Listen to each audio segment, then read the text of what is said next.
रूस के उप विदेश मंत्री आंद्रे रुडेंको ने खुद गर्मजोशी से स्वागत किया और फिर जो बयान दिया उसने पाकिस्तान और उसके आतंकी आकाओं की नींद उड़ा दी।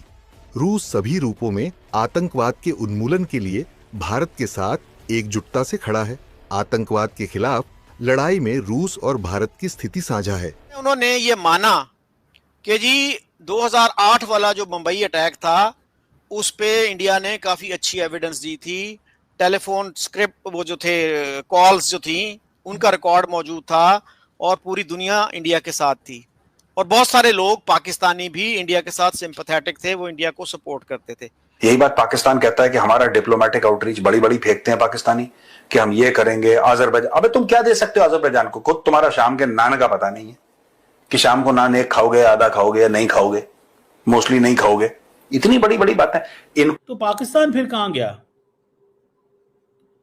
मतलब पाकिस्तान की तो कोई बात ही नहीं है फिर, कि जब जिसका दिल आया जो मर्जी किया उसने कहा जनाब उड़ा दो पाकिस्तान को, खत्म कर दो, मर्जी की बात है ना। ये चीज हुई ना कि जब जिसका दिल किया उसने पाकिस्तान पे हमला कर दिया, बंदे पाकिस्तान के मार दिए। तो पाकिस्तानी गवर्नमेंट क्या कर रही है इस सिलसिले में? सोचने समझने वाले लोग हैं, उनको उठ के असर्ट करना चाहिए। They should get up and be counted कि भाई ये क्यों होता है हमारे यहाँ। ये इतना जो है हम हर चीज को ये कह देते हैं कि जी ये फॉल्स फ्लैग ऑपरेशन है। तो क्या बंबई भी फॉल्स फ्लैग ऑपरेशन था? हमारे एक फॉरेन सेक्रेटरी थे, उन्होंने कहा था जी इंडिया ने जो डॉसिए दिया है, जो एविडेंस दी है, वो तो ऐसे ही है, शेरो शायरी है। जब आप मुंबई को नहीं मानते, जिसको नजम सेठी साहब भी कहते हैं कि जी हमारे रिपोर्टर गए थे, जियो के रिपोर्टर्स गए थे, आज तक हमने जियो को माफ नहीं किया। वो कहते हैं जियो ने गद्दारी की थी ये करके। भारत ने पाकिस्तान की चारों तरफ से चूड़ियां कसना शुरू कर दिया है। दोस्तों, सिर्फ ऑपरेशन सिंदूर की बात नहीं है, सिर्फ यह बात नहीं है कि हमारी मिसाइल्स ने जाके पाकिस्तान को हिट करा या उनके हवाई अड्डे बर्बाद कर दिए। No, that is one part of it. The line of control is very very active.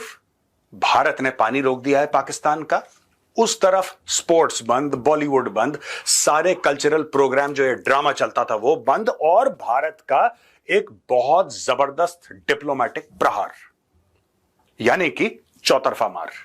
पुरानी कहावत है कि मांगने वाला मांगने से बाज नहीं आता। अब पाकिस्तान को यह तो पता है कि भारत से पैसा मांगने का कोई फायदा नहीं है, भारत देगा नहीं, भारत देगा नहीं पैसा, इसलिए उसने शांति मांग ली भारत से। Pak PM Shahbaz Sharif stated that any future dialogue with India should encompass on Kashmir water trade and terrorism. ये खुद ही बोल रहा है, हमने नहीं बोला। ये पता नहीं पाकिस्तानी जो प्रधानमंत्री हैं या इनके मंत्री हैं या इनके आर्मी चीफ हैं, जो भी हैं, इनके पावर स्ट्रक्चर है पाकिस्तान का, ये बार बार भारत से बात करने की इतनी उत्सुकता क्यों है इन लोगों को? भारत तो नहीं कहता कभी। आप किसी मंत्री का बयान दिखा दीजिए मुझे, या हमारे प्रधानमंत्री ने कहा हो, किसी ने कहा हो, यहां पे कोई जिम्मेदार शख्स जो ये कह सके, और या उसने पब्लिकली ये कहा हो कि साहब नहीं, पाकिस्तान से मुझे लगता है कि we should go and have talks, whoever is in the government, सरकार में जो भी, आप उसका नाम लेके बताइए जरा। ओ भाई, हम चाहते ही नहीं तुमसे बात करना, तुम ही पीछे पड़े हो। अगर भारत में ऐसी होगा तो फिर हम भारत से बात करेंगे कश्मीर के बारे में। तुमसे बात कोई करना ही नहीं चाहता बेटा। तुम एक बात क्लियर क्यों नहीं समझते? कितनी बार तुम्हारे मुंह पे तुम्हें रिजेक्ट करा जाए कि तुम्हें थोड़ी सी शर्म आ जाए, थोड़ी सी तुम्हारी मरी हुई गैरत फिर से जिंदा हो जाए और आप बोले कि हम गैरतमंद कौम हैं। अगर भारत नहीं चाहता, और मैं यही चाहता हूं पाकिस्तानी ये बोले, अगर भारत नहीं चाहता तो भारत से सारे रिश्ते नाते टूट गए। ये बोलना पड़ेगा पाकिस्तानियों को, तभी लोग ये समझेंगे कि आप एक जिंदा कौम है, आप एक गैरतमंद कौम है। एक बार बोल दीजिए कि भारत से कोई भी रिश्ते हमें नहीं चाहिए, किसी भी तरीके के, एट अ गवर्नमेंट लेवल।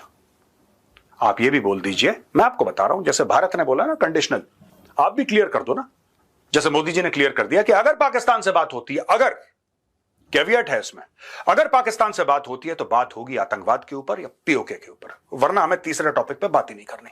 मुझे लगता है कि शहबाज शरीफ या इनके ऑनरेबल फील्ड मार्शल साहब जो हैं, they should also make it amply clear कि अगर भारत से बात होगी तो कश्मीर के बारे में होगी, वरना हम भारत से बात ही नहीं करेंगे। कहानी खत्म। ये क्या है? ये ट्रेड क्यों भीख मांग रहे हो? वाटर क्यों भीख मांग रहे हो? कश्मीर क्यों भीख मांग रहे हो? और टेररिस्ट तो तुम हो ही, तो हमसे क्या बात करोगे? ये मांगने की आदत कब जाएगी पाकिस्तानियों? तुम्हारी सरकार की मांगने की आदत कब जाएगी कि इससे कुछ ले लूं मैं? मत मांगो, मत मांगो। जैसे भारत ने सारे दरवाजे बंद कर दिए, मैं चाहता हूं कि तुम भी सारे दरवाजे बंद कर दो। There will be no talks and no trade with Pakistan. सीधी बात है, there will be no talks and no trade. If there are talks they will only be about Pakistan occupied Kashmir. साफ सीधी बात है, ये सरकार की पॉलिसी है। सरकार की पॉलिसी है, पाकिस्तान समझ ले, तुम जमीन पे गिर जाओ, तुम अब्बू अब्बू चिल्लाते बीजिंग चले जाओ, तुम पापा पापा चिल्लाते वॉशिंगटन चले जाओ, तुम कहीं भी चले जाओ, नहीं होगी बात। और आज की तारीख में भारत इतना सक्षम है कि किसी के बाप में हिम्मत नहीं कि भारत के ऊपर प्रेशर डाल दे। इनका इंटरव्यू जो था करण थापर के साथ, वो देखा हो तो उसमें उन्होंने ये माना कि जी 2008 वाला जो मुंबई अटैक था उस पे इंडिया ने काफी अच्छी एविडेंस दी थी। टेलीफोन स्क्रिप्ट, वो जो थे कॉल्स जो थी, उनका रिकॉर्ड मौजूद था और पूरी दुनिया इंडिया के साथ थी। और बहुत सारे लोग पाकिस्तानी भी इंडिया के साथ सिंपैथेटिक थे, वो इंडिया को सपोर्ट करते थे। मेरा नहीं ख्याल कि दैट इज ट्रू। 2008 में भी कौन से पाकिस्तानी थे जिन्होंने कहा कि भाई इंडिया सही कह रहा है, हमें इस पे एक्शन लेना चाहिए? हमारे मीडिया में इसी तरह का जिंगोइज्म था उस वक्त भी, जिस तरह का अभी हमें देखने को मिला। तो रैशनल वॉइसेस, मुझे बताइए मेन स्ट्रीम मीडिया में कितनी रैशनल वॉइसेस आई हैं सामने? तो इंडिया को तो हम क्रिटिसाइज करते हैं कि जी उनका मीडिया जो था बहुत जिंग्विस्टिक था। भाई वहां पे तो क्रिटिसिज्म भी हुआ है ना। कितने लोगों ने अपनी गलती का इतराफ किया, कितनों ने दूसरों की गलती को पॉइंट आउट किया। हमारे यहाँ क्या क्या दावे नहीं किए गए थे। एक दावा ये किया गया था कि जी 70% इंडिया इज विदाउट इलेक्ट्रिसिटी, या राजौड़ी का जो है एयर बेस हमने तबाह कर दिया। बाद में किसी ने लिखा यार राजौड़ी में तो एयर बेस है ही नहीं।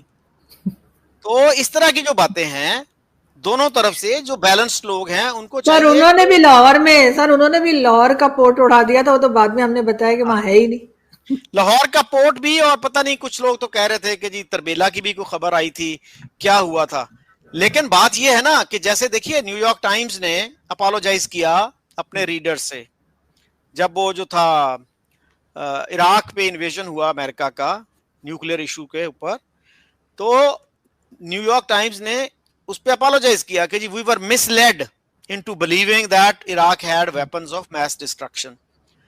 तो भाई हमारा रिकॉर्ड क्या है? 71 का जो वाकया हुआ, वहां पे जो क्राइसिस था, हमारे कितने अखबारात ने, उस वक्त तो प्राइवेट चैनल नहीं थे लेकिन पीटीवी तो था, क्या पीटीवी ने अपोलोजाइज किया? क्या जंग ने, नवाए वक्त ने, बाकी छोटे मोटे अखबार थे उस वक्त, उन्होंने अपोलोजाइज किया अपने रीडर से कि हम आपसे मुसलसल झूठ बोलते रहे? और बीबीसी पे जो खबरें आती थी तो हमने प्रोपेगेंडा किया कि बीबीसी तो इस्लाम की दुश्मन है, पाकिस्तान की दुश्मन है। ये हमारी अप्रोच थी। तो हम तो नहीं सीखते इन चीजों से, इसलिए कि वो कहते हैं ना truth is the first casualty of war. तो इस तरह का एक कमीशन मेरे ख्याल में बनना चाहिए इंडियन जर्नलिस्टों का, पाकिस्तानी जर्नलिस्टों का, जो इसको एनालाइज करें, किसने क्या गलती की, what lessons can we learn from it. तो ये बड़ा जरूरी है। हम पेट्रियटिज्म की जो लहर है उसमें बिल्कुल ब्लाइंड ना हो जाएं। We should maintain a sense of fairness.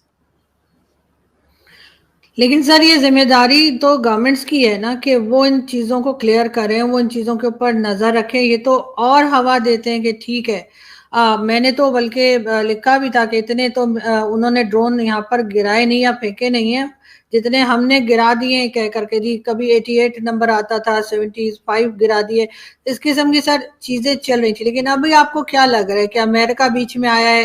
क्या दोनों कंट्रीज में अमन होगा? क्या बातचीत होगी? क्या पाकिस्तान हाफिज सईद या इस तरह के लोग जो यहाँ पाल रखे हैं, क्या उनको हैंड ओवर करेगा भारत को? भारत को हैंड ओवर करना तो बहुत ही मुश्किल लग रहा है, लेकिन कम से कम उनकी जो मूवमेंट है उसको ही लिमिट कर दिया जाए कि ओपनली वो जो है कहीं आए जाए ना, कोई प्रोवोकेटिव स्टेटमेंट्स ना दें।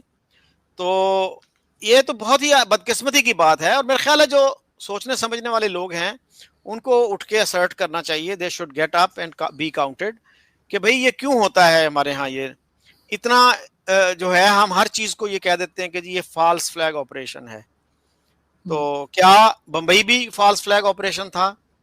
हमारे एक फॉरेन सेक्रेटरी थे, उन्होंने कहा था जी इंडिया ने जो डॉसिए दिया है, जो एविडेंस दी है, वो तो ऐसे ही है, शेरो शायरी है।